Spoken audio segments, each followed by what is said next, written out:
All right, we got block 3, ask me anything. We've got wave loading. We've got EDT. My name is Corbin Lubert. I'm the head strength coach at Allegiate Gym South Bay. Let's jump into these questions. Question number 1 states that many people at Allegiate Gym South Bay seem to have taken up running lately. And they ask, why is that? So I know that in my specifically 5:30 a.m. class, we have a handful of members who have decided to run occasionally after class. It's a little 30-minute jog or jog, depending on whether or not the J is silent, down the Strand. And whether or not that's really the best use of their time post strength training is really questionable. What I'd like to see post strength training is making sure that we get a good meal in, making sure that we hydrate, we replace our carbohydrates, we fill up on any protein, that type of thing. And then we wait at least 4 hours prior to getting into any cardio work. But ideally, 12 to 24 hours and getting that in on an off day would be better. But getting some type of cardio in is really what those members are looking for. It's what those folks are looking for. And we're doing that for heart health, right? By taking a nice zone 1, zone 2 walk or jog or run. We're not really, people call that zone 2 the fat burning zone or zone 1 the fat burning zone. That's not really true, but it is great for heart health. And that's definitely something that we want to encourage from our members. It's something we want to encourage from our members. So it doesn't have to be jogging or running. It can definitely be walking. It can be hiking, swimming, biking, cycling. Any of those options are great. The biggest thing is just making sure that you're choosing something that doesn't take away from your strength training. So if you're going on a really, really long run or a really strenuous hike or bike riding through Palos Verdes, then you're waking up super sore the next day and you're not able to come into Allegiate to get your previously scheduled team or strength or practice 4 workouts in, then you're probably biting off more than you can chew. Or if you decide, hey, I've never been a runner in my whole life and I'm going to go ahead and start running at a vigorous pace and over very long distances, and then over the course of a few weeks, your joints and your tendons and your ligaments are bugging you, your shins are hurting, your knees are hurting, you've got low back pain for the first time in your life. Again, you've bit off more than you can chew, which is why you've probably heard a lot of us coaches here at Allegiate kind of not bash on running, but discourage our members from running, is because it's a thing that from a cardiovascular standpoint, people feel like they can handle a decent amount of, but then they get out there and they bite off way more than what their tendons, joints, and ligaments can really chew, and they end up with some of these overuse chronic injuries. So my best advice would be start off with way less than what you think you're capable of, track what you're doing, and add no more than 10% of either distance or time spent over the course of weeks. And start off with 1 day and then build yourself up to 2, maybe 3 days. We care about heart health. We think doing some type of conditioning outside of here to train those zone 1, zone 2 types of cardio is really, really good. We just have to be selective about how we're choosing to do that and maybe even when we're choosing to do that. My next question asks why Allegiate has scaled down on the amount of warm-up and cool down that we do. So in this case, this person has probably been with Allegiate for a long time, so we thank you for your membership. And they're talking about the reduction in our pails and rails in the beginning. So prior to, 8 months ago, we used to have our cars routine, and then we'd get into pails and rails that was either shoulder or hip specific mobility, getting us ready for that main movement in class. And this usually consisted of right and left side, a 2-minute stretch on each. So you're looking at about 4 minutes there, a little bit of a stretch afterwards, as well as the actual pails and rails isometric action. So all in all, you're thinking like 3.5, 4 minutes per side. So you're at like 7 or 8 minutes in addition to that cars warm up prior to getting into the weight room, going over the workout and getting started on your correctives. So what we found was really that this just ate into the workout time and we weren't able to finish the strength training section of the workouts on time. An hour wasn't long enough. And we don't want to spend more than an hour in the weight room getting our training done, because that's been shown to have an increased level of cortisol and really blunt potentially recovery effects. So when we looked at our program and said, well, what is it that's probably, the least value that we can somehow get in somewhere else, but we can take out of this current hour to make sure that we have, we still get mobility in with our cars. We still get kind of some rehearsal of our important movement patterns in our corrective exercise period. But what can we remove so that we get all of this strength training in a solid 40 to 45 minutes of A series, B series, and a C series if that's involved, and whatever else is involved in the strength training portion of the workout, because that's what you people are here for. So we ended up taking out the pails and rails, and we have stretch class offered online on YouTube. So you can do that at home. I know we have a cult of members here in the South Bay who do them after practice 4 on Saturdays, but that's where you're going to get the majority of your hip and shoulder mobility work in that class. And that's one of our founders, Tim Karen. He puts it up every block. So it's like he never left Southern California. And then as far as the cool down period, so in this case, we're talking about things like Eldoa. We're talking about the bretzel stretches, fascial stretches, and the resting postures. So those are all things that, take 3 to 5 minutes kind of post-workout that members from probably over a year ago now would remember. But if you've joined more recently, you don't even know what I'm talking about. And so those were just stretches that we think are beneficial to do on a regular basis, whether it's post-workout or just kind of on an off day or while you're sitting at home watching television. Like, you can do those anytime.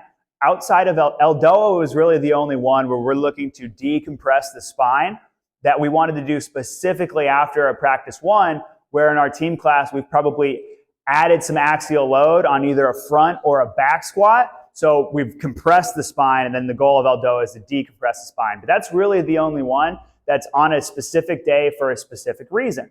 So that doesn't mean that you can't do Eldoa at home and see some benefit out of it, but that's just why we had put it there. And what I would suggest is that if you're finishing workouts 3 to 5 minutes early, you can still do Eldoa. If you know what Eldoa is, go ahead. If you're here down in the South Bay, use the turf, use the fence, go outside, hit your Eldoa stretches. Nobody's going to stop you from taking care of your spinal health. You shouldn't need to have a coach walk you through those cool downs or that post work period in order to feel like you're getting the most out of your membership. That's stuff that we really taught to members their first week with us. And then it was just like, hey, if we have time, this is what you're doing after the workout. But for the most part, people did it and they kept it on their own. So just because it's not on the board anymore doesn't mean that you can't get it done if there's time left after class.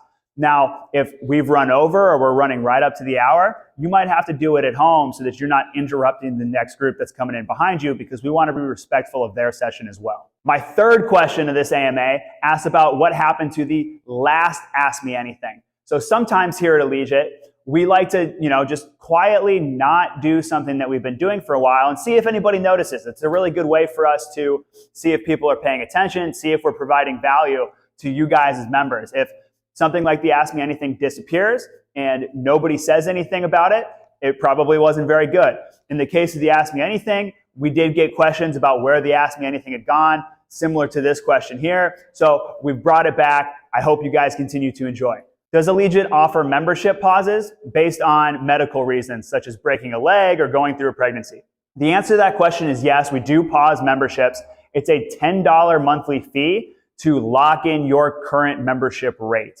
So what that means is that if you are one of our founding members, so you're paying really the lowest rate that we have available, and let's say it doesn't really matter if it's medical or not. So let's say you're going on a 6-month-long sabbatical to South Africa, right?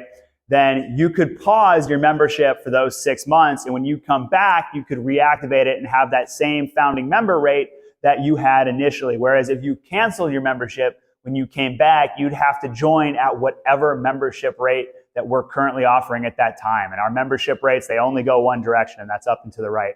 So pausing is a really good idea, and it's just a $10 fee per month. So if you're going on vacation for longer than a month, if you are pregnant, giving birth, have a serious injury, that $10 membership hold fee is definitely what I'd recommend to lock in your current rate. Now getting into some programming. So this person asks or states that these past 3 blocks in our team program with the trap bar deadlifts, that our trap bars have a really aggressive knurled handle, and it's really digging into their hands, maybe causing some calluses, maybe getting a little bit deeper than that, and wants to know when we're going to switch away from the trap bar deadlifts and maybe get into something like a barbell deadlift.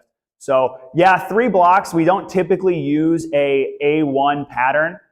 So that's going to be things like front squat, back squat, barbell deadlift, trap bar deadlift, barbell RDLs, pull-ups, chin-ups. We don't usually do that for more than 2 blocks back to back.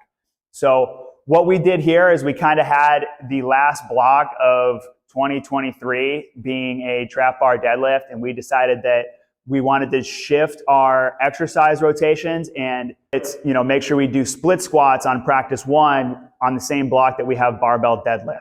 That type of a thing. We're managing load and we're managing different positions that we might hit. Or the other reason that we might keep a movement longer than we normally would be if it just fits the current protocol better.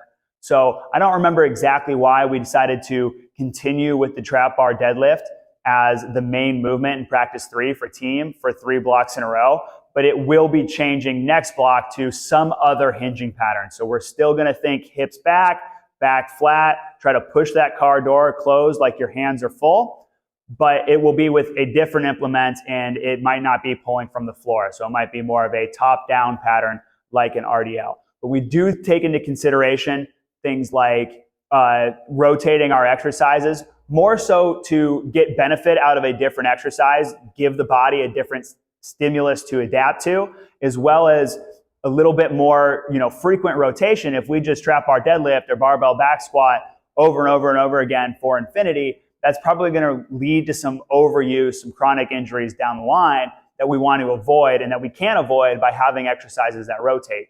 So it will change down the line, but as far as changing it because you're starting to feel like your hands are becoming rough and calloused, I would like you to change your mindset on what that really means. I think that having a nice, rough, calloused hand is a sign of the hard work you've put in. You've earned those calluses, so be proud of those. Anybody who tells you different or says that your hands are too rough, at the end of the day, it's just not going to be a good fit because they don't get you and your lifestyle and the goals that you're working towards. My next question gets into somebody's workout split. And so they mentioned that they train at Allegiate 3 to 4 times a week. And then they like to play tennis a couple times a week, and they like to do hot yoga on their off days. And they want to know if they are optimizing for recovery in between workouts. And they gave me a very specific split. And the only thing that they mentioned is that they usually do tennis after their strength session at Allegiate on Thursdays. So really the only thing I would say here is making sure that those 2 sessions are far enough apart that we have a little bit of time to get some nutrition in between and recover in between. This goes back to kind of the running question that I had in the very beginning, where I'd like those sessions as far apart as possible. That doesn't necessarily mean they have to be on separate days, but having time in between is just going to help you recover better from that strength training session. So in an ideal world, if you wanted to play tennis on Thursday evenings, I would at least come in and get your strength session on Thursday morning. So let's say this person's split is Tuesday, Thursday, Saturday for strength, and then they maybe hit a practice 4 on Sunday. I would try to get in for a strength session on Thursday morning so that I have all day to get a couple meals in and really focus on that recovery in between those 2 sessions.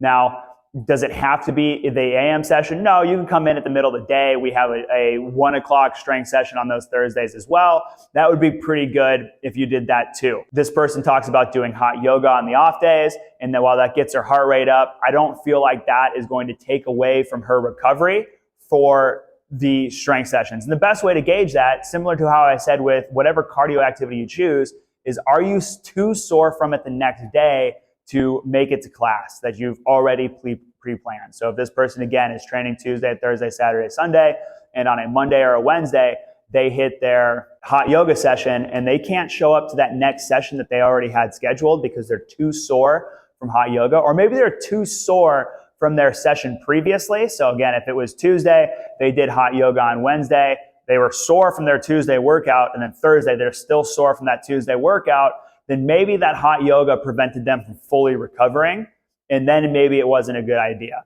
But I don't think that that's probably the case. Now, if you were to take those tennis sessions and put them on an in-between day, like a Wednesday or something like that, and you're super sore because you're using, a little bit more of your tendons and ligaments, and it's a little bit more stressful on your joints to do something like tennis than it is to necessarily come in and strength train or absolutely do hot yoga. And then you're like, man, my knees and my ankles and my shins or my low back is just killing me from playing tennis yesterday. I don't know if I can make it to my Allegiate workout today.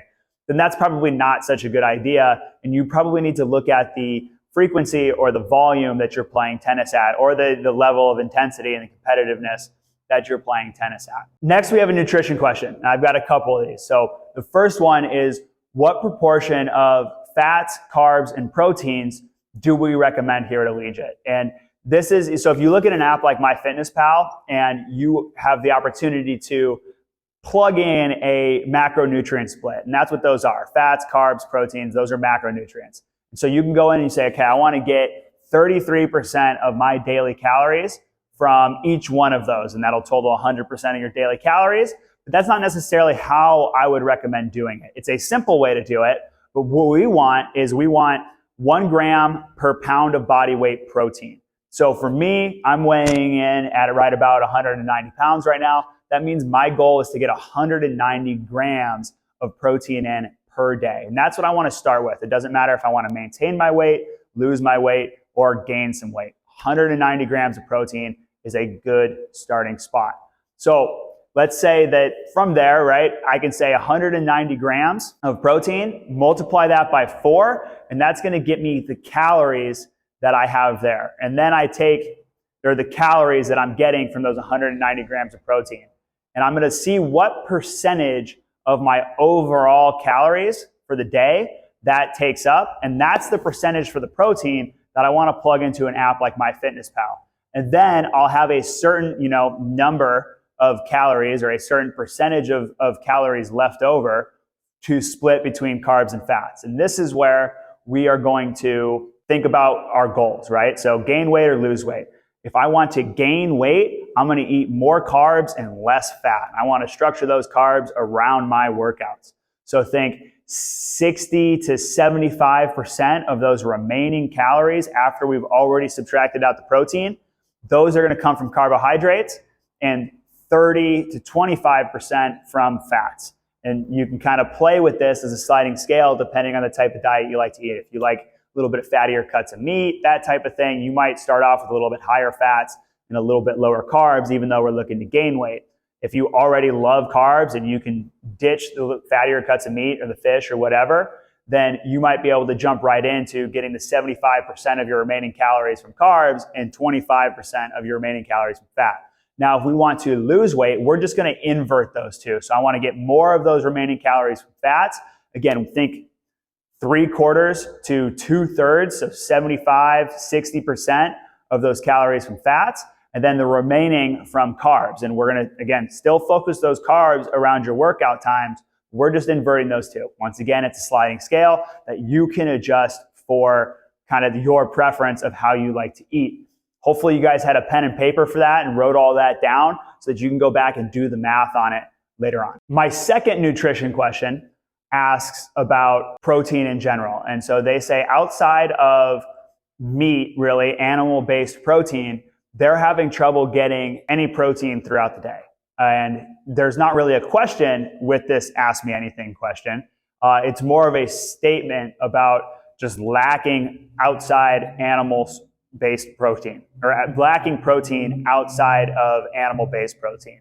And so, the way that this question is phrased, very difficult for me to gather what this person was looking for. But yeah, I'd say that you should be getting most of your protein from an animal-based source. It's more readily bioavailable for us as humans when we get our protein from eating meats. Now, if you have a religious reason or a dietary reason where you try to avoid meats, then you're going to have to get really, really creative with where you're getting these protein sources in. You're probably going to have to take an amino acid supplement because there are some amino acids that your body can't synthesize that we have to get from the diet.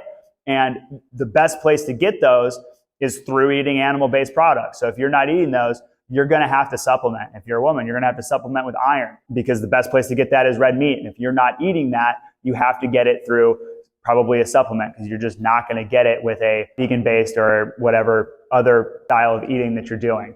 So you should be getting more animal-based protein in. That's definitely the way to optimize for performance.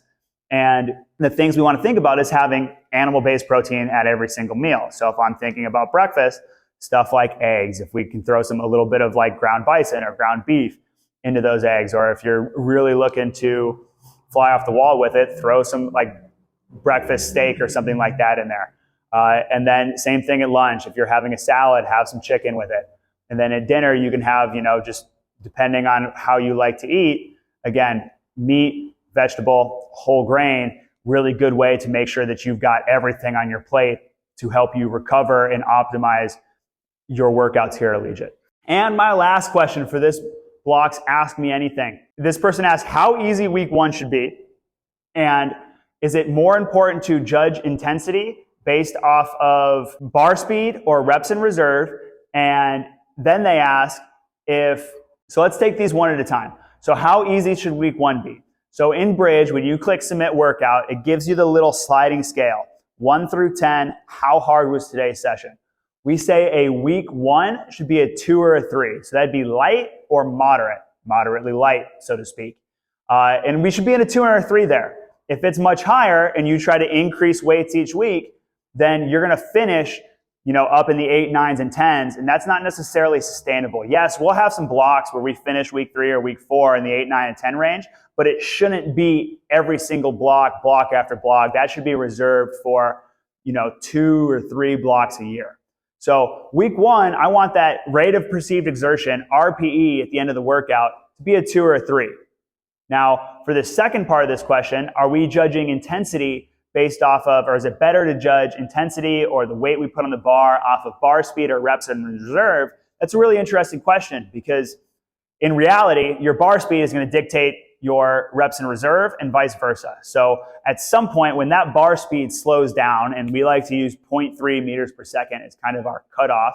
So if I'm at 0.29 meters per second, that's probably telling me that I have 1 or 2 reps in reserve. Given the movement, right? If I have a tall person doing a movement over a larger range, that person is going to have more opportunity, more time to build velocity. So they might have a different velocity curve than somebody who's smaller with smaller limb lengths over a movement that's already got a shorter range of motion. Specifically, what I'm thinking about is a bench press, where we can often see people get down into 0.2 meters per second and still not look like they're going to miss a lift. But we could kind of adjust for those individual differences on an individual basis. But what's important here is that as the bar speed goes down, you have less reps in reserve. So my guess is that the person asking this question doesn't have a great gauge on their reps in reserve. So while they might think they have 1 rep left in the tank, and that's what RIR is reps in reserve. So they might think that they have 1 rep in the tank, but their bar speed still might be in the 0.4s or 0.5s, and I guarantee you that they have more than 1 rep left in the tank.